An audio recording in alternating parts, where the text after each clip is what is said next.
les instruments de la providence.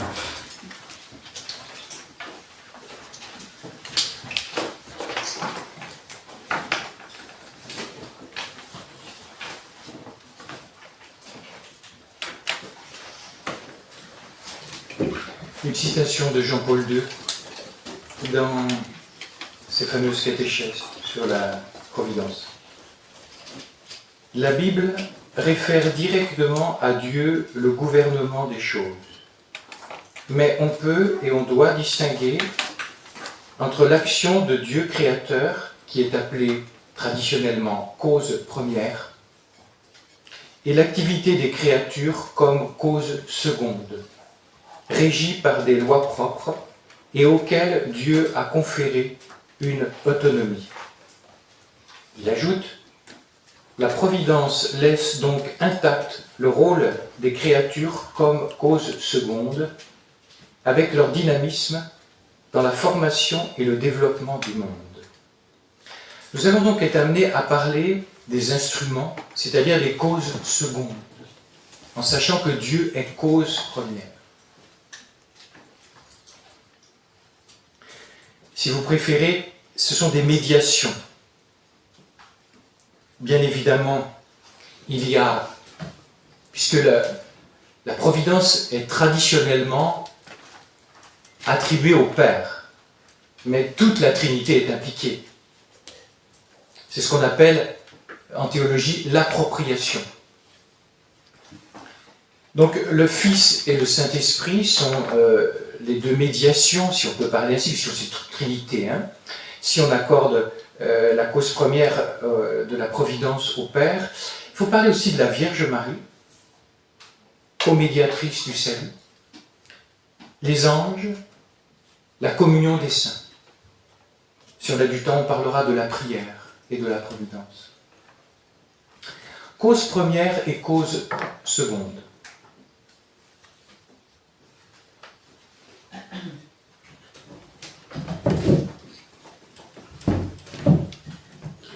Première note de cette première partie: toutes les causes secondes renvoient à la cause première. Dans les causes secondes, il faudrait mettre même le soleil. Vous voyez ce que je veux dire? J'ai parlé des créatures rationnelles, Marie, les anges, il faudrait parler aussi de la médiation, la cause qui est l'Église, bon bien sûr. Mais le soleil est aussi cause seconde, mais en tant qu'il n'est pas un être rationnel. Le vent, le sable, toutes les causes secondes renvoient à la cause première. Les causes secondes, ça veut dire tout simplement les réalités créées. Tout le crée. De l'ange à l'homme, je vous dis, en passant par le soleil, la pluie. Et cette distinction ne peut que renforcer notre regard contemplatif. En effet, tout ce qui nous entoure renvoie à Dieu. Je voyais quelques retraitants, et attention, je les encourage à jouer les lézards tout à l'heure, en couple ou pas en couple. Je vous en prie, profitez-en. Voilà, il y a quelque chose de délicieux, les premiers soleils là, qui arrivent un peu. Voilà, cette cause seconde est sympathique, avouez-le.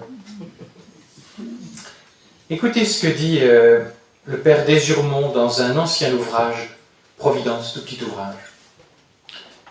Dans le froid qui me saisit, je découvrirai la providence. Dans la chaleur qui me dilate, la providence. Dans le vent qui souffle et pousse mon navire loin ou près du port, la providence. Dans le succès qui m'encourage, la providence. Dans l'adversité qui m'éprouve, la providence.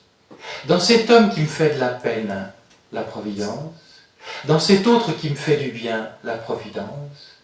Dans cette maladie, dans cette guérison, dans cette tournure que prennent les affaires publiques, dans ces persécutions, dans ces triomphes, la providence, toujours la providence.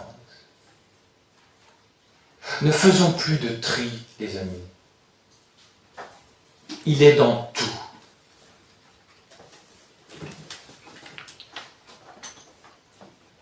Deuxième note. Essayons de préciser ce que veut dire cause première et cause seconde. L'image d'une chaîne que vous avez autour du cou, par exemple. Et donc, il y a des maillons. Et donc, il y aurait une manière fausse de comprendre cause première et les causes secondes. C'est de penser que Jésus, Dieu, la Trinité, la Providence, ne serait que le premier maillon de la chaîne. Et puis viendrait un second maillon qu'on appellerait cause seconde. Attention, la cause première porte la chaîne. C'est pas une première cause qui serait à l'égalité des autres causes. Est-ce que ça va?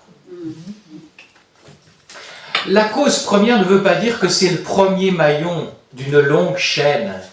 Cela veut dire d'ailleurs, généralement, quand on met cause première, on met ça avec une majuscule. Et cause seconde avec minuscule.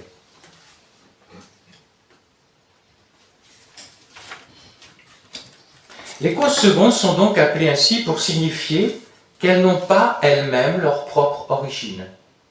Elles les tiennent de la cause première. Et ce qui les distingue radicalement de Dieu, la cause première. Si Dieu, cause première, cessait de faire exister une seule cause seconde, je vous l'ai dit une fois, cette cause seconde cesserait d'être à nouveau l'admiration, l'action de grâce. Je suis porté à chaque instant par un souffle qui me fait être. Et ce souffle est « je t'aime ». Sois. Jean-Paul II. La façon dont agit la Providence est d'un tout autre ordre et il est normal que cela reste mystérieux à notre esprit humain. Dieu n'est pas assimilable aux causes secondes. Rappelez-vous, je vous ai fait un petit couplet sur la différence création et transformation. Nous ne pouvons pas créer, à strictement parler, c'est-à-dire faire advenir de l'être à partir du néant. Nous pouvons simplement transformer de l'être en un autre être. Vous prenez une bille de bois et vous en faites une sculpture. C'est bien, oui, bon, d'accord, tu es un créateur. Mais à strictement parler, lui seul est capable de faire advenir quelque chose qui n'était pas.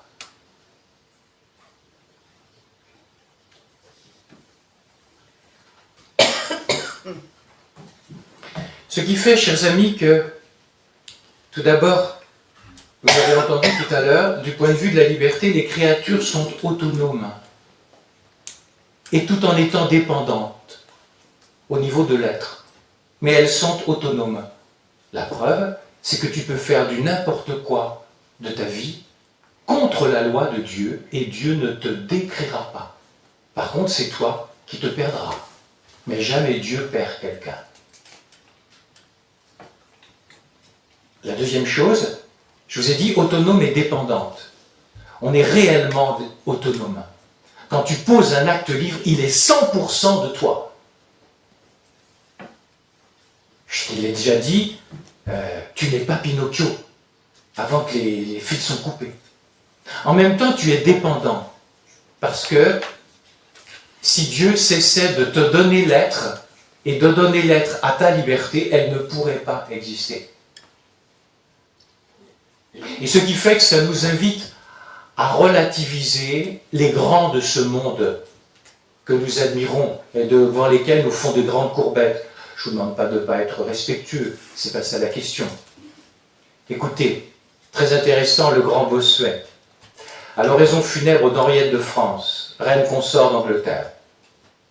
Pour être assis sur le trône, ils n'en sont pas moins sous la main et sous l'autorité de Dieu. Et c'est un drame quand quelqu'un qui a une autorité humaine va contre la loi naturelle. Et c'est ce que nous avons aujourd'hui parmi tous nos politiques, pour ainsi dire. De droite ou de gauche, arrêtez de rêver. Il n'y a plus de droite et de gauche. Il y a les progressistes et les conservateurs. Mais la droite et la gauche n'existent plus. Tout le monde est devenu progressiste dans ce bain. Et nous allons aller vers les dernières lois de transgression. Et il va arriver un moment où ça va se retourner contre l'homme. Il va y avoir de la violence. Préparez-vous à quelques tumultes au niveau bancaire, au niveau économique, au niveau donc de violence sociale. Je pense qu'on n'a encore rien vu.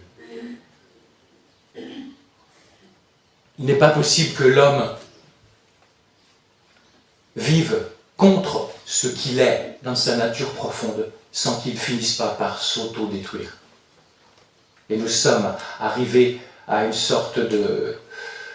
On arrive contre le mur. C'est la tentation prométhéenne. On veut prendre la place de Dieu. Ce qu'un théologien appelait la méta-tentation.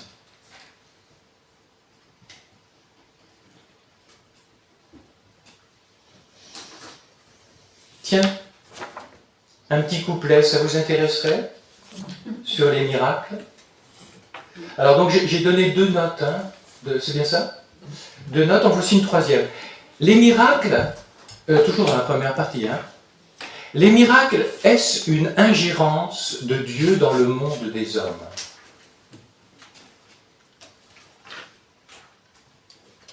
Bon, si vous êtes un peu attentif, si vous entendez les choses, vous voyez bien que règne, même à l'intérieur de l'Église, alors à l'extérieur bien évidemment, hein, mais à l'intérieur de l'Église, il y a quelque chose d'un bouillon de préjugés anti-surnaturels. Jean-Paul II, pour vous montrer que tout ceci tient la route comme regard. Il est clair que le véritable obstacle à l'acceptation des miracles en tant qu'objet d'histoire est le préjugé anti-surnaturel. C'est le préjugé de ceux qui voudraient limiter la puissance de Dieu et la restreindre à l'ordre naturel des choses dans une sorte d'auto-obligation de par Dieu de rester limité à ses lois. En gros, c'est « Dieu, t'es Dieu, reste dans tes nuages, te plaît. Quand tu viens faire un miracle chez nous, tu fais une injurance dans notre monde. Qu'est-ce qui est derrière ? C'est la révolution, disent les analystes de la société, la révolution, ce qu'ils appellent anthropocentrique, où on a mis Dieu dehors et l'homme au centre. Et comme on a mis l'homme au centre, si Dieu se permet de donner un miracle, il vient prendre la place de l'homme. Toujours dans ce miracle. Dis-moi ton attitude vis-à-vis des miracles, je te dirai ta foi. Il y a une bien-pensance. Il n'y a pas qu'un politiquement correct. Je pense que le pire, c'est le catholiquement correct. Pourquoi ? Parce que le politiquement correct est assez repérable, il est idéologique. Tandis que le catholiquement correct, il surfe sur la vertu pour t'obliger à une bien-pensance. Du genre, au nom de l'unité, il faudrait taire la vérité. C'est le cardinal Sarah qui le dit. Au nom d'une certaine conception de l'unité de l'Église, il faudrait balancer certaines vérités. Et là, c'est pire. Et les hommes d'Église qui font cela, c'est plus grave que les politiques. Ils se servent, par exemple, on se sert de l'Évangile pour faire mentir Dieu.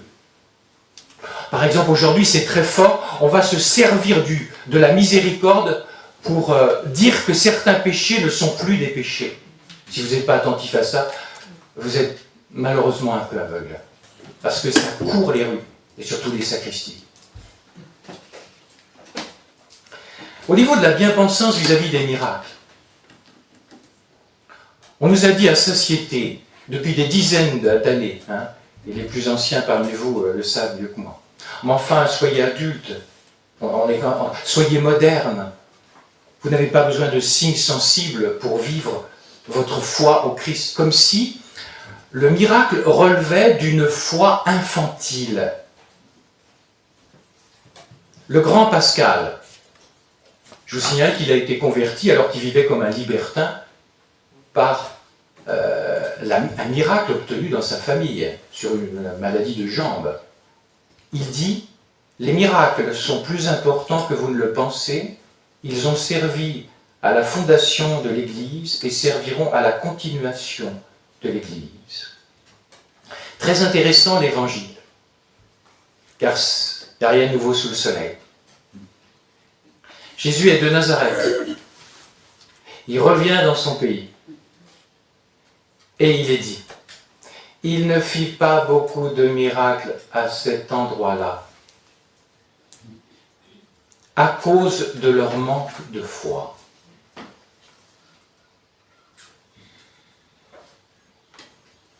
Il est dit par ailleurs dans les Actes que Dieu, quand Jésus est monté au ciel, et que les apôtres poursuivent la mission du Seigneur Jésus, la déploient, Dieu accompagna leur prédication par des miracles, comme pour, il est dit, confirmer la parole.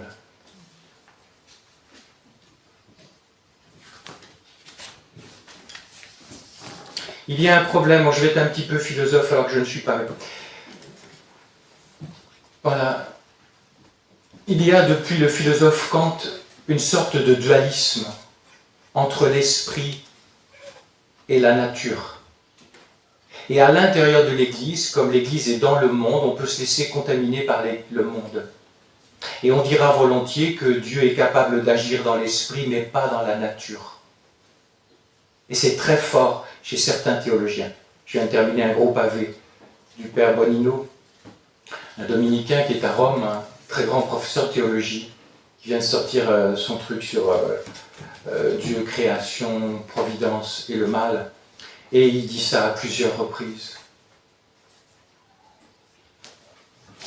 Regardez par exemple, je le dirai peut-être dans une autre conférence, mais notre pape Benoît par exemple dans son écrit sur l'enfance de Jésus, il dit regardez aujourd'hui comme dans l'Église nous avons de la peine à annoncer la conception virginale. Séparation corps-esprit, comme si... Et puis surtout, la résurrection de la chair. Et la résurrection de Jésus, par exemple. Vous avez des très grands exégètes, comme Xavier Lion Dufour, dans une période première de leur exégèse, ils ont dit, si on avait retrouvé le corps de Jésus, ça n'aurait rien changé à ma résurrection. C'est dit, ça change. Ça change. Dans une deuxième période, il a semble-t-il pris conscience qu'il avait un petit peu d'erreur. Et tout ça, vous voyez, c'est l'histoire du corps et de l'esprit. On a séparé. Et en gros, Dieu serait dans l'esprit, mais il ne serait pas dans la nature. Et je vous signale qu'un père de l'Église a dit « La chair est la charnière du salut ». Regardez comme aujourd'hui, on ne parle plus de la résurrection de la chair. Bien sûr, on va le confesser tous les dimanches. Mais il n'y a aucun enseignement là-dessus, parce qu'on est gêné. Bon, je n'ai pas trop le temps de développer. Les médiations de la providence, deuxième point.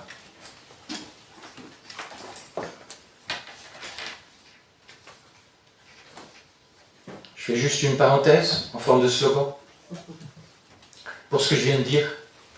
Dieu t'a créé tout entier, il te sauvera tout entier. Les médiations de la providence. Dans l'œuvre de ce très grand théologien des premiers siècles qui s'appelle saint Irénée de Lyon, il parle une dizaine de fois dans son œuvre des deux mains de Dieu. Quelles sont ces deux mains de Dieu pour Irénée? C'est le Fils et l'Esprit.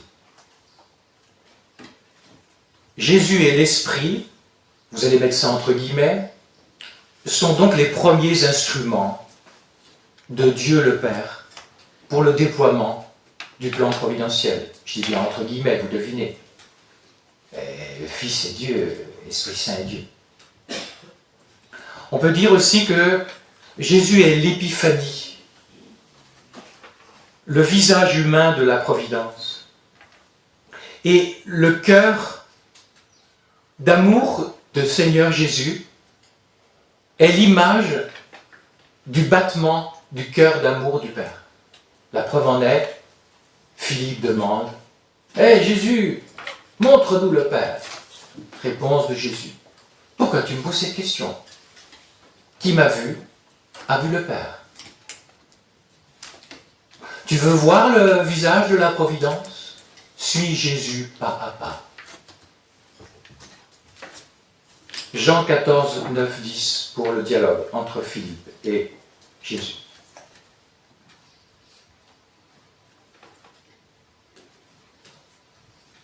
Qui consent donc à élever son regard, verra l'humilité de Dieu, où ça? Dans l'enfant de la crèche. Il discernera la compassion du Père éternel à travers la passion terrible du Fils. Et dans la résurrection, il contemplera la toute-puissance du Père. Alors je vous ai annoncé, bien sûr il y a l'Église, mais on ne peut pas tout dire en même temps. Je vous propose de porter notre regard sur Marie, comédiatrice du salut. Quelques mots sur les anges. T'es toujours là, mon ange. Vous vous rappelez de ce tube? C'est qui? C'est Aubert? C'est Aubert? Vous êtes hyper chébrant, vous. Mais après téléphone, quand il est devenu, je crois, soliste. Non? Pensez pas? Je vois. Marie, comédiatrice du salut.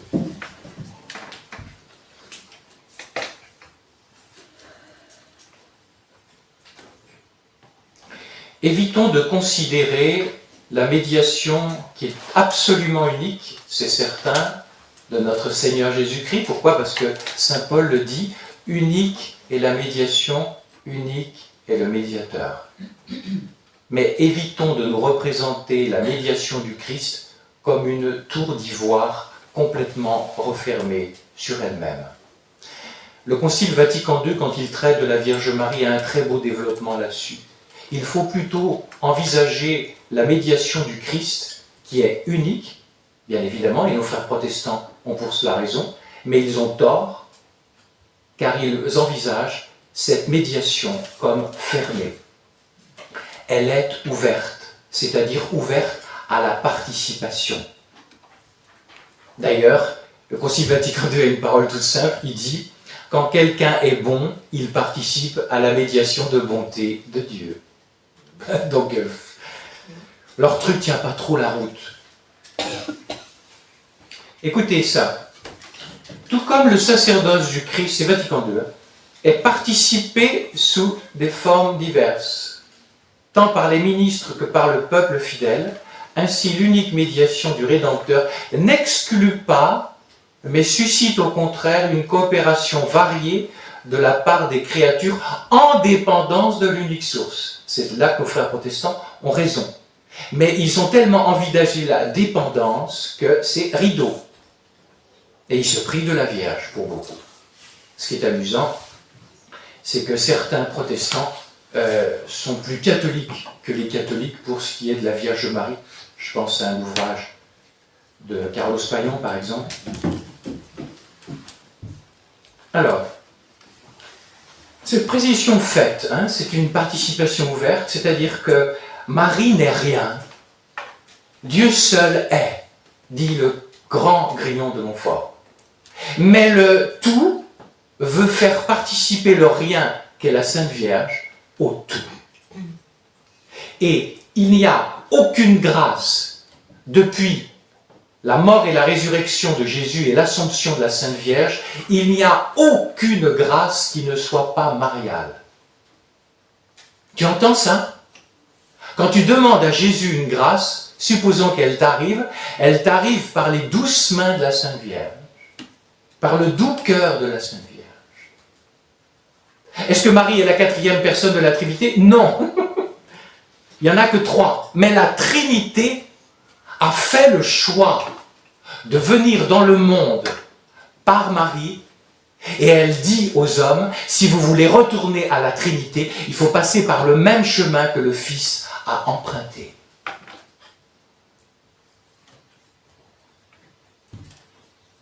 Écoutez ce que dit Jean-Paul II dans un de ses documents, je pense que c'est son encyclique sur la Sainte Vierge. Appliqué à Marie, le terme de coopératrice assume toutefois une signification particulière. La collaboration des chrétiens se réalise, c'est ça qui est intéressant de voir la médiation entre nous et la particularité de la médiation de la Sainte Vierge. Elle est tout à fait unique. Nous, notre médiation, à chacun, se réalise après l'événement du Calvaire. La Sainte Vierge, c'est dans l'acte de la rédemption. Voilà pourquoi c'est tout à fait unique. Je crois que c'est chez Luisa Picaretta ou Conchita Cabrera de Armida que j'ai lu ça. C'est très beau. Il y a un lien d'âme entre la Sainte Vierge et son Fils durant la vie terrestre de Jésus qui est absolument unique. Si vous voulez, Maman Marie, c'est la mère, elle n'est pas du tout maternante, quoi. Elle est complètement pure. Et donc, elle est complètement perméable à ce que sent son Fils. Et comme son Fils vivait la croix dès sa naissance, ce que je ne voyais pas quand j'étais jeune, même séminariste. Et c'est les saints qui ont raison. Et donc, Maman Marie sentait les angoisses de son Fils. Elle sentait les oppressions qui venaient des péchés du monde. Côtoyer le péché du monde est fatigant. Et voici ce que j'ai vu qui est très beau. À l'agonie, vous vous rappelez ? L'agonie, c'est quand on pense que dans l'Église, on ne médite plus du tout l'agonie. Il faut surtout fuir ça. C'est là qu'est la crise de l'Église, les amis. Mesurez-la bien. C'est pas l'histoire de pédophilie. C'est catastrophique, cette histoire de pédophilie. Il y en a pour une génération. Mais la crise de l'Église est beaucoup plus profonde. Elle est mystique. Le déni de la croix, l'oubli de la grâce. Nous vendons un Jésus de Leclerc qui est ressuscité. Il ne faut surtout pas nous présenter un Jésus crucifié. On ne présente pas le vrai Jésus. Ne vous étonnez pas qu'il y ait une panne de l'évangélisation, ça vient de là. Car le moteur de l'évangélisation, ce n'est pas toi avec toutes tes méthodes d'évangélisation. C'est le Concile Vatican II qui dit ça. Le premier évangélisateur, c'est Jésus. Si donc on annonce un Jésus schizophrène, un Jésus coupé en deux, un Jésus diminué, ne vous étonnez pas d'une panne de l'Église, d'une panne de l'évangélisation. Et je dis ça sans aucune polémique. On m'invite parfois à des congrès, des machins, faut faire des conférences, en fait il faut des têtes d'affiche. Bon. Et moi je regarde l'année d'avant, des trucs sur la mission par exemple. Donc je regarde l'année d'avant. Il y a eu une conférence sur la croix. Tac, tac, tac. Il n'y en a pas. Bon, Joël, il ne va pas. C'est pas la peine. C'est pas mûr. Il faut qu'on descende très bas. On n'est pas descendu très bas pour revenir aux fondamentaux de la foi. Et je vous le dis vraiment très sérieusement et sans aucune polémique. Il faut retrouver le Christ inséparablement crucifié, glorifié. La Vierge Marie le dit à Amsterdam. Il faudra bien qu'on revienne à la croix. Et ce ne se fera pas sans difficulté. Si vous écoutez, elle est bien heureuse maintenant, la Conchita Cabrera de Armida, mystique mexicaine. Jésus lui dit, oui, il va venir une nouvelle Pentecôte, mais elle ne viendra pas sans que l'Esprit Saint soit posé sur le nid de la croix. Réfléchissez bien à ça. Si vous êtes sensible à l'évangélisation et à la mission aujourd'hui, tous ces trucs, tous ces discours de nouvelle évangélisation me donnent un sentiment d'insatisfaction par ce déficit de la croix. Alors on va descendre, puis au bout d'un moment, vous allez voir, on va revenir à ces fondamentaux. Parce qu'on va voir que ça ne marche pas. Et moi, je ne vous propose pas de revenir à la croix pour que ça marche. Parce que dans la croix, c'est justement quelque chose qui ne marche pas. Quelque chose qui ne se vend pas. Il faut revenir à ça. Il est inséparablement le crucifié et le glorifié.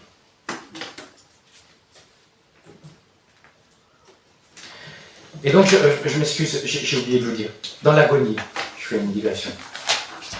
Quelque chose de très beau chez Luisa Picaretta.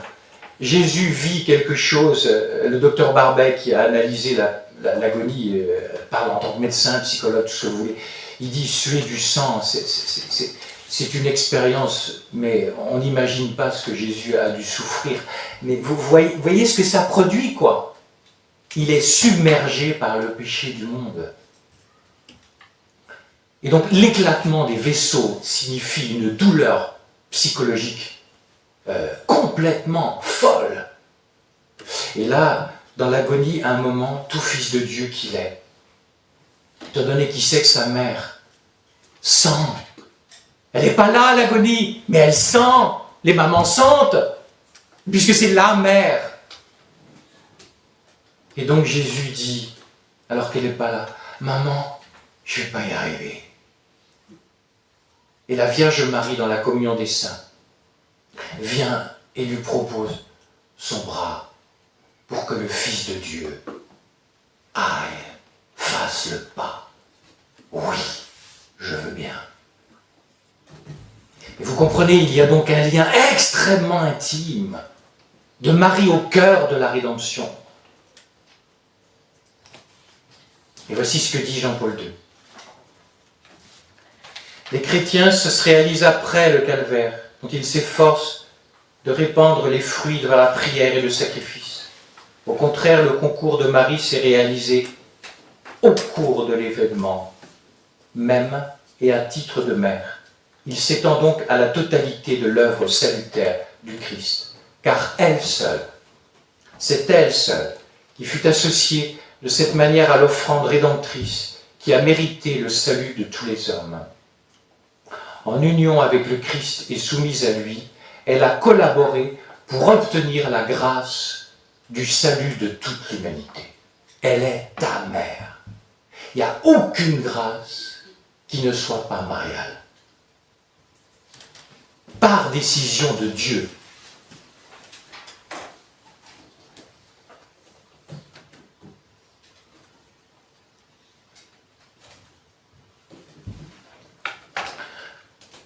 Vous voulez plus de Saint-Esprit? Je vais parler un peu un peu simple, je veux dire. Vous voulez plus de Saint-Esprit? Il est dans la fontaine. La fontaine du Saint-Esprit, c'est la Sainte Vierge. Écoutez ce que dit ce grand théologien dont Jean-Paul II dit que c'est un théologien de grande classe. Grillon de Montfort. Heureuse et mille fois heureuse est l'âme ici-bas, à qui le Saint-Esprit révèle le secret de Marie pour la connaître. Cette âme ne trouvera que Dieu seul, sans créature, dans cette aimable créature qui est Marie, mais Dieu en même temps infiniment saint et relevé, infiniment condescendant et proportionné à sa faiblesse. Des choses très importantes, dit Latin. C'est Dieu qui a voulu se laisser donner au monde par la plus petite, la plus humble des créatures. Et vous avez entendu en même temps, infiniment condescendant. Pourquoi les gens sont touchés actuellement par Marie? Et ça va augmenter. Marie, parce qu'elle est mère. Voilà. C'est une chose qui fait mon admiration dans les retraites. Les gens qui sont touchés par la Vierge. Des gens qui reviennent de très loin, des bas-fonds.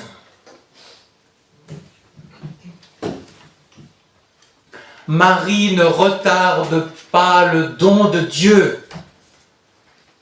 Elle l'augmente. Elle le fait venir plus rapidement. Marie n'amoindrit pas le don de Dieu. Tu pourrais penser ça parce qu'elle est une créature. Non. Elle augmente le don de Dieu par pure décision de Dieu. Je vous ai dit, Marie n'est pas la quatrième personne de la Trinité. Le premier à être marial, c'est qui? C'est Dieu. Quand j'entends des gens dire « T'es marial, toi t'es marial ?» Le premier à être marial, c'est Dieu. Parce qu'il a fait le choix de la Vierge.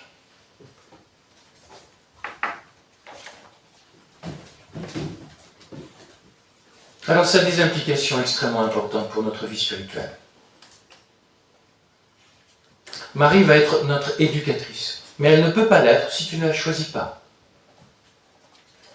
Écoutez, au cours d'une apparition à Sainte Faustine Kowalska, la Vierge lui dit « Je désire, ma très chère fille, que tu t'exerces à 3 vertus, qui me sont chères entre toutes, et qui sont les plus agréables à Dieu.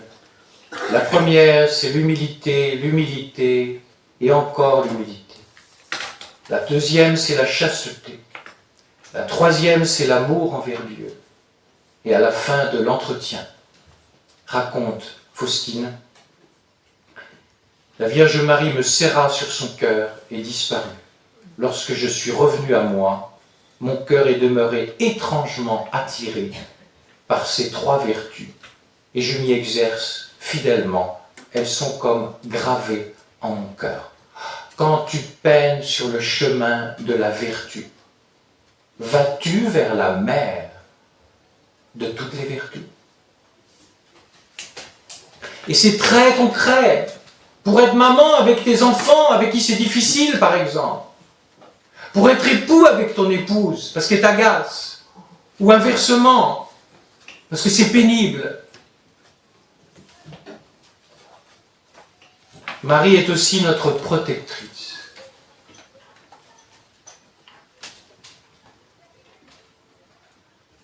Je mettrai une hostilité entre toi et la femme. Genèse 3,15. Au cours d'une prière de libération, le célèbre exorcisme de Rome, dont Gabriele amorce, demanda au démon pourquoi il craignait tant la Vierge Immaculée. Le mauvais répondit: c'est la seule créature qui peut me vaincre totalement, parce qu'elle n'a jamais été effleurée par la plus petite ombre de péché. L'Église nous propose des moyens très simples pour que les fidèles se placent sous la protection de Marie. Le scapulaire, par exemple. Si vous regardez ça de haut, c'est que vous avez une foi intellectuelle, ou du moins intellectualiste. Il y a un problème chez vous avec la simplicité de Dieu. Regardez qu'est-ce qu'il propose à Faustine. Des trucs compliqués. Un chapelet de la miséricorde. Ridicule. En plus, c'est une vitesse turbo. Ça va très vite. Un truc pas crédible, quoi. Dieu est simple. Et il propose des choses très simples. Mais toi, comme t'es pas tellement simple, t'es plutôt dans la tête, t'aimes pas trop les choses simples. Simplifie-toi. Des médailles,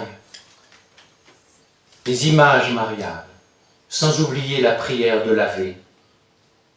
Le nom de Marie, de l'aveu même du diable, le brûle davantage que le feu de l'enfer.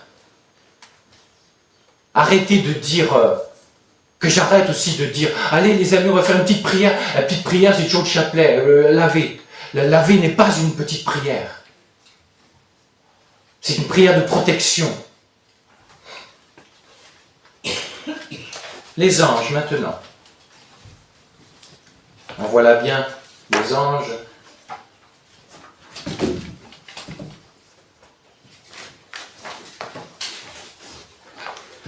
Qui pointent à la NPE.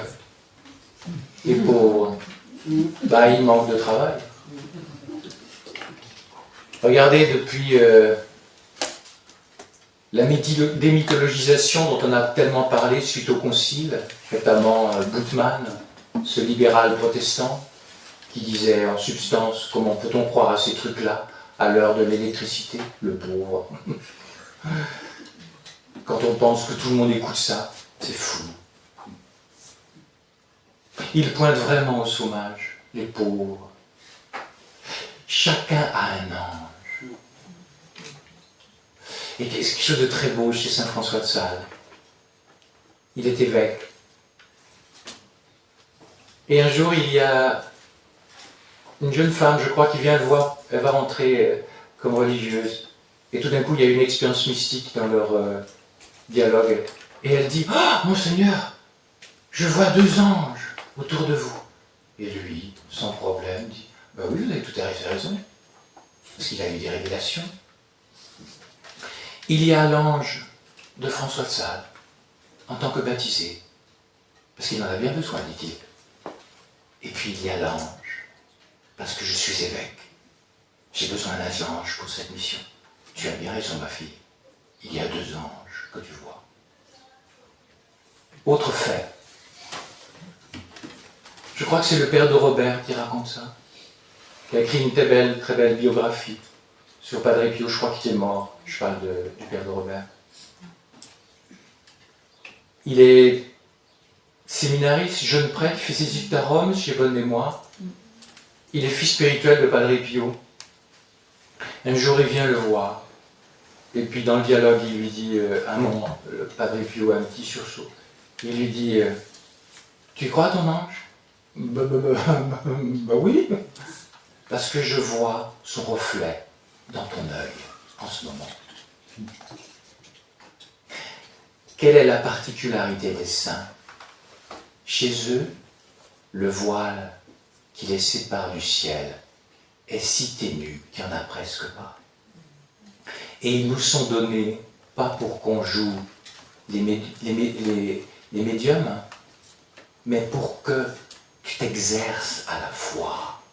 Il y a un voile entre ton ange et toi. Mais toi, tu restes les yeux fixés sur le voile. Vois donc par-delà le voile.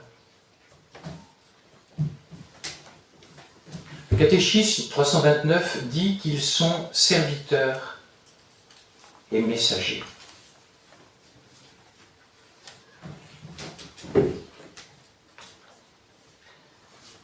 Je voudrais laisser parler quelques saints, parce que c'est souvent plus parlant que la théologie pure, abstraite, je veux dire spéculative, dont on ne peut pas se passer, bien évidemment.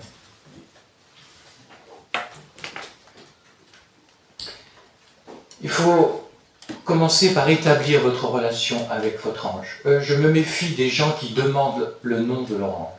Je vous demande d'être très prudent avec ça. Car beaucoup ne se rendent pas compte qu'ils surfent sur la médiumnité. Soyez très prudents avec ça.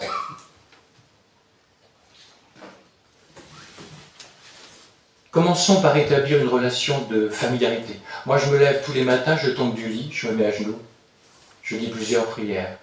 Et je dis bonjour à Saint-Michel, protège-moi. Et je dis bonjour à mon ange. Est-ce qu'il s'est manifesté à moi? Est-ce qu'il y a eu quelques bruissements d'ailes? Non. Non.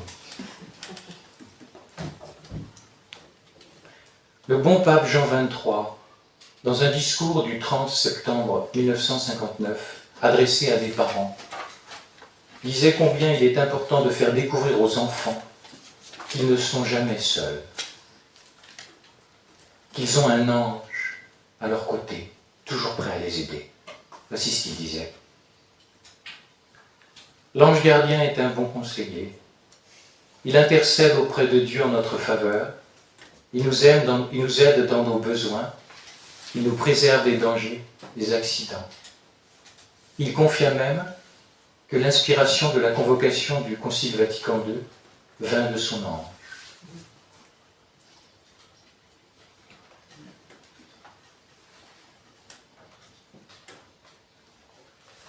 Vous avez une relation plus difficile avec quelqu'un.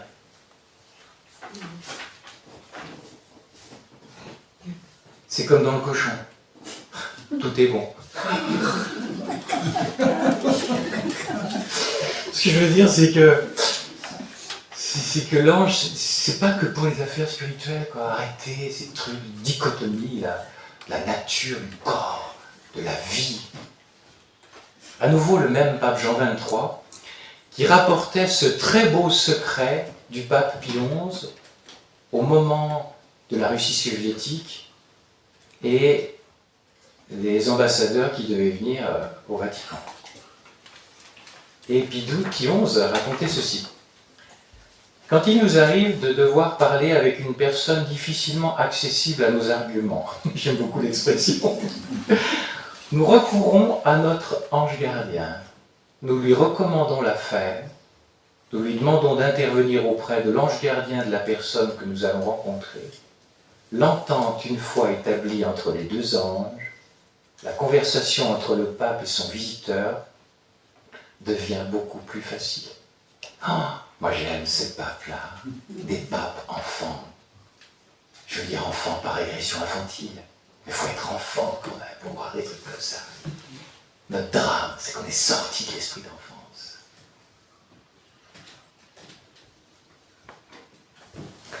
En cas de péril, appelons-le au secours. Saint Jean Bosco recommandait cette pratique, encore un saint qui enseignait beaucoup l'ange gardien. Chers amis, disait-elle à ces jeunes, en tout malheur et souffrance, même spirituelle, recourez à votre ange gardien, avec la confiance, et lui vous aidera. Et ça donna ceci chez un de ces jeunes qui était maçon. Il tomba de l'échafaudage du 4e étage et se souvint du conseil de son maître et il se mit à crier « Mon ange, aide-moi » Il se releva, indemne, pas une seule égratignure.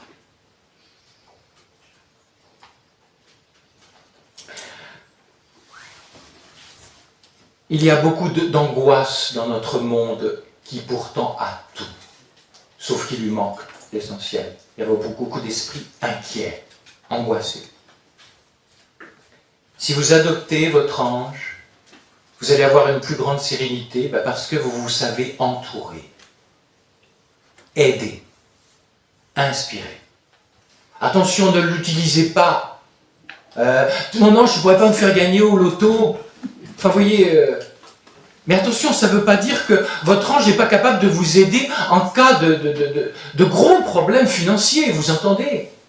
Il y a des âmes parmi vous qui le vivent, qui en ont vécu. Mais vous voyez, se servir de l'ange pour ses plans. Mais par contre, il ne faut pas croire que l'ange, ça le désintéresse. Voici ce que disait Pie XII. À propos du sentiment de sérénité, de sécurité. Parce qu'une des grandes causes de l'angoisse de l'homme moderne, c'est comme il a mis dehors Dieu et qu'il est fait pour Dieu, il a un sentiment de solitude extrêmement profond. Il ne le sait pas, il ne veut pas le reconnaître, mais c'est là qu'est le cœur du problème. La familiarité avec les anges donne un sentiment de sécurité, dit Pie XII. Nos compagnons invisibles nous communiquent quelque chose de la paix qu'ils puisent en Dieu, lui qui est vraiment le Seigneur de l'histoire.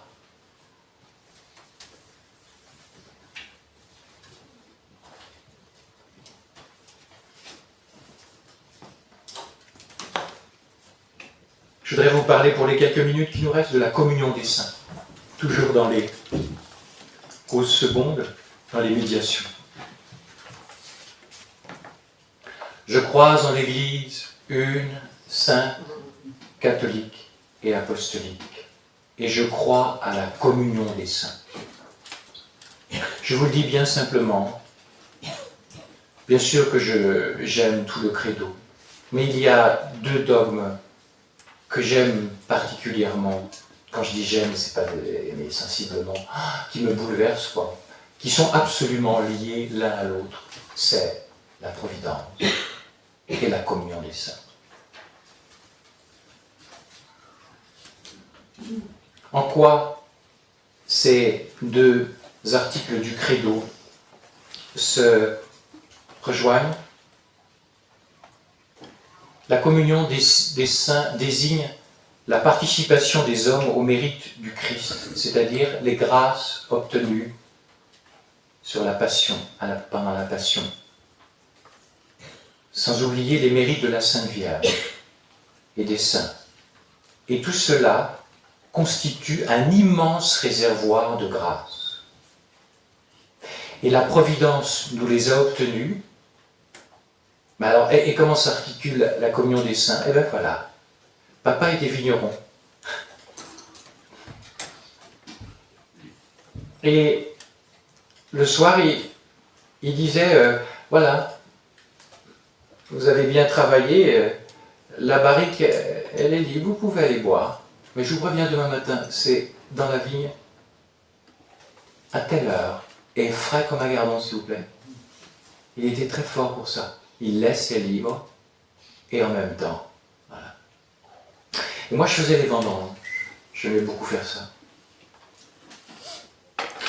Bon, moi j'étais plutôt du rural, donc j'avais, comme on dit, le tour de main. Et puis vous aviez des étudiants universitaires, c'est pas de leur faute, et ils sont plutôt habitués à manier un crayon, donc si vous voulez, quand vous faisiez 3 baquets de raisin, ils en faisaient qu'un, quoi.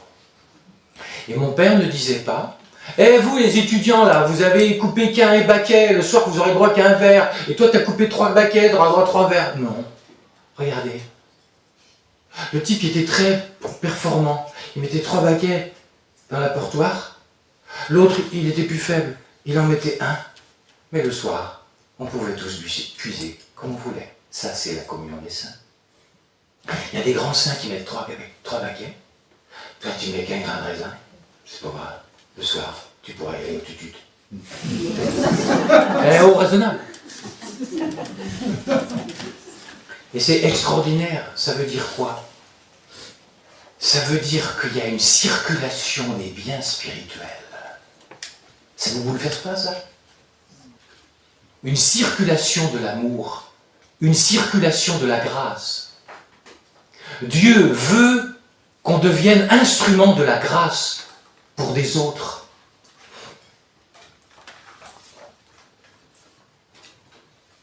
Je vous ai dit, c'est là qu'on va parler de l'Église, que le Christ est le premier, entre guillemets, instrument de la divine providence. Mais n'oublions pas l'Église, son épouse. Concile Vatican II, Lumen Gentium. L'Église est dans le Christ, en quelque sorte le sacrement, c'est-à-dire à la fois le signe et le moyen de l'union intime avec Dieu et de l'unité de tout le genre humain. Vivre dans et par le Christ est donc indispensable pour qui veut se laisser prendre par la providence. Très très beau, vous connaissez Chesterton? Un bon gros avec une moustache, rigolo comme tout, puis en même temps hyper péchu, mais un esprit d'enfance. Écoutez ça, donc un converti. Hein. Quand les gens me demandent pourquoi vous êtes-vous unis à l'Église de Rome, alors qu'il était peut-être de l'Église d'Angleterre, je ne sais plus. Ma première réponse est pour me libérer de mes péchés. Et il ajoute, parce qu'il n'y a aucun autre système religieux qui déclare vraiment qu'il libère les gens de leurs péchés. J'ai trouvé simplement dans la religion catholique une religion qui ose descendre avec moi dans la profondeur de mon être. Magnifique, tout simplement magnifique. Pose-toi la question. La communion, c'est tous les dimanches chez toi? Et la confession, une fois tous les 10 ans? Pose-toi la question. Pourquoi tu ne vas pas te confesser? Parce que tu projettes sur le prêtre tes autocondamnations. Du genre, qu'est-ce qu'il va penser de moi? Si tu savais, comme les prêtres, admire les pénitents, tu changerais. Et tu imagines que Dieu porte sur toi la même autocondamnation. C'est un procédé psychologique très simple. Je suis avec moi comme je suis avec Dieu, comme je suis avec les autres. Mais tu te trompes. Il n'y aura de renouveau de l'Église que par un renouveau de la confession. Ce qui est très beau, c'est la jeunesse. Quand moi j'étais jeune vicaire, tous ces gens militants, comme on disait, hyper engagés, alors il fallait surtout valser la confession, ça leur a fait tout drôle quand ils ont découvert qu'une nouvelle jeunesse arrivait, pas la mienne, moi j'étais entre les deux, hein, une nouvelle jeunesse qui arrivait, qui demandait adoration, parce qu'ils avaient foutu par-dessus bord, et qui demandait la confession. Et pour cela, avouez-le, les Journées mondiales de la jeunesse ont été un bol d'air. Je ne dis pas que tout est rose dans cette affaire-là, mais il s'est passé, et il se passe réellement des choses. Lourdes, les Pélés, tous ces trucs-là. Pareil.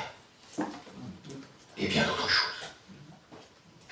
Très intéressant, Françoise Dolto, dont je ne partage absolument pas les thèses qu'elle a mis en place malgré tout de la mauvaise mère. Lisez, il est épuisé, mais on peut le trouver d'occasion. Le livre noir de la psychanalyse, ça vaut vraiment le coup de lire ça.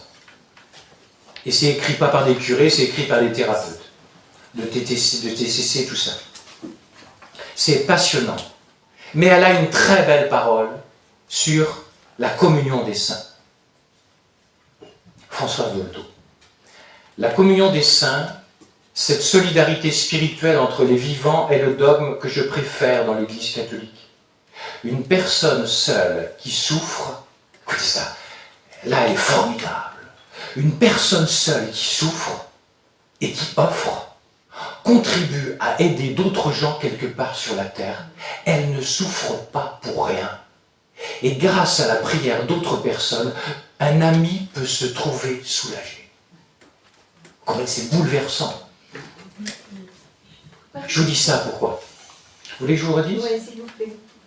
Bon, ce sera plus cher. La communion des saints, cette solidarité spirituelle entre les vivants est le dogme que je préfère dans l'Église catholique. Une personne seule qui souffre contribue à aider d'autres gens quelque part sur la terre. Elle ne souffre pas pour rien. Et grâce à la prière d'autres personnes, un ami peut se trouver soulagé. Merci. Je vous dis ça parce que je vous propose de le vivre cette semaine. On est en famille. Alors c'est bien, la famille est un peu élargie, d'accord? Une personne chez vous, chez moi, moi j'ai pas attendu, j'ai vécu dès la première nuit, je peux vous dire. Vous allez souffrir. Je ne sais pas, pour des rien, vous inventez pas de souffrance. Vous allez souffrir. Au lieu de bougonner, vous allez dire à Jésus, je ne comprends pas trop ce qui m'arrive. Je ne veux pas chercher à analyser. Je te dis oui. Oh, serre-t'en, puisque je te l'offre par amour, serre-t'en pour une personne pour qui c'est plus difficile dans la retraite. Là, tu verras ta souffrance va être beaucoup plus légère. Parce que quel est le problème de la souffrance? C'est que pour nous, ça ne sert à rien. Et là, dans la communion des saints, ça sert à quelque chose.